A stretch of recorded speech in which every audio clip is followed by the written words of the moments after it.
ایک تو داڑھی کے والے سے دونوں چیزوں کی وضاحت فرما دے, عام آدمی کے لیے داڑھی اور پھر امام کے لیے داڑھی.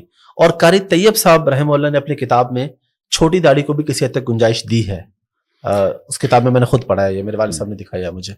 دیکھیں کوئی گنجائش نہیں ہے چھوٹی داڑھی, یوں کہیں کہ بالکل حلق کرنا بالکل موننے سے بہتر ہے کہ چھوٹی داڑھی رکھ لے, اس حوالے سے تو فرق کہیں گے. لیکن جو حدیث میں آرڈر ہے, حکم آیا ہے, وہ اعفاء اللحیٰ کا ہے. کسی بھی کوئی ایک حدیث بھی ایسی نہیں ہے جس میں داڑھی رکھنے کا حکم ہو.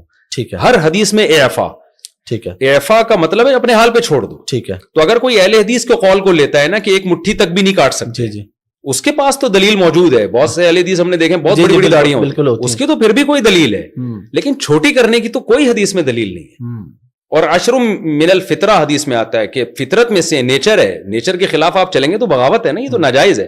اس حدیث میں آتا ہے, آپ نے فرمایا کہ 10 چیزیں فطرت ہے, اس میں مونچھیں تراشنا, اس میں داڑھی کو بڑھانا, اعفاء اللحیٰ, حلق آنا یعنی زیر ناف بالوں کا صاف کرنا, بغلوں کے بالوں کا صاف کرنا.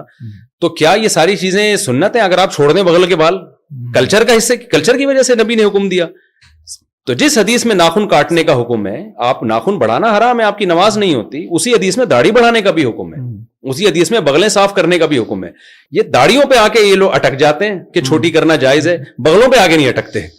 اس سے پتہ چلتا ہے کہ آپ نے دیکھیں اس میں کچھ تو صحیح علماء, نیک علماء, جو میں نہیں کہہ رہا کہ ان کی نیت خراب ہے, لیکن ان کے پاس دلیل نہیں ہے. ٹھیک ہے, ہمارے پاس اجماع امت دلیل ہے, صدیوں سے چلا. امام شافعی کا ایک قول ملتا ہے ضعیف قول کے چھوٹی کرنا صغیرہ گناہ ہے, لیکن صغیرہ بھی جب ہے جب کوئی ایک دفعہ چھوٹی کرے, چھوٹی رکھتا ہے تو صغیرہ اسرار سے کبیرہ بن جاتا ہے.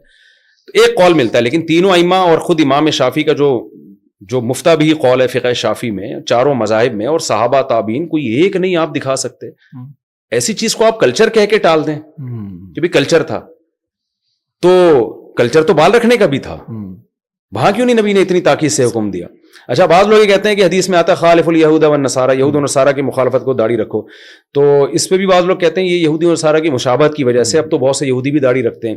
یہ بات بھی غلط ہے. نبی نے جو بتایا نا یہودی اور نصارہ کی مخالفت کرو, حدیث کا یہ قطعاً مطلب نہیں ہے کہ یہودی رکھنا شروع کر دیں تو تم کٹانا شروع کر دو. مطلب یہ کہ بری چیز ہے جو یہود و نصارہ کرتے ہیں, تم نے برائی میں ان کی مخالفت کرنی ہے, اچھائی کو پروموٹ کرنا ہے, اعفاء اللحیٰ پہ عمل کرنا ہے. اور ویسے بھی آج کل بھی زیادہ تر یہودی اور عیسائی رکھتے نہیں ہیں, بہت کم, چند مذہبی قسم کے لوگ رکھتے ہیں. میں نے الحمدللہ پرانی آسمانی کتابوں کا بھی طلب علمی کے دور میں مطالعہ کیا ہے. تورات میں ابھی بھی یہ لکھا ہوا ہے کہ اللہ نے کوہ طور پہ موسیٰ کو بلا کے کہا کہ اپنی قوم کو کہہ دیں کہ داڑیاں بڑھائے. آج تک یہودی اس پر عمل کر رہے ہیں. میں لوگوں سے کہتا ہوں ہمارے لبرل مذہبی اسکالر زمانے سے متاثر ہو گئے, یہودیوں کے اسکالر متاثر نہیں ہوئے, انہوں نے داڑھی نہیں چھوڑی اب تک, اور ہمیں پتہ نہیں کیا مسئلہ ہے. تو بھائی آپ نہ رکھیں, آپ کہیں میں گناہگار ہوں, میں پیغمبر کے آرڈر پہ عمل نہیں کر رہا, آپ شریعت کے حکم کو چینج کیوں کر رہے ہیں؟ تو 150-200 سال پہلے علامہ شامی ابن عابدین جو فقہ حنفی کے بڑے مستند ایک مفتی سمجھے جاتے ہیں, جن کو بہت آدھی دنیا نے ان کو فالو کیا ہے, ان کے یہ الفاظ ہیں کہ داڑھی ایک مٹھی سے کم کرنا یا بالکل منڈا دینا, کما یفعلہ بعض المغاربۃ والمخنثۃ من الرجال فلم یبحہ احد. وہ 150-200 سال پہلے یہ لکھ رہے ہیں کہ جیسے کہ اہل مغرب کرتے ہیں, یا کچھ وہ مرد جو عورتوں کی مشابہت کرتے ہیں, وہ مرد جو چھوٹی داڑھی کرتے ہیں یا شیو کرتے ہیں, اس کو کسی نے بھی حلال قرار نہیں دیا. یعنی اس وقت 200-250 سال پہلے روئے زمین پر کوئی ایک مفتی بھی نہیں تھا جو اس عمل کو جائز کہتا ہو. اجماع امت خود ایک مضبوط دلیل ہے. حدیث میں آتا ہے میری امت گمراہی پہ جمع نہیں ہو سکتی.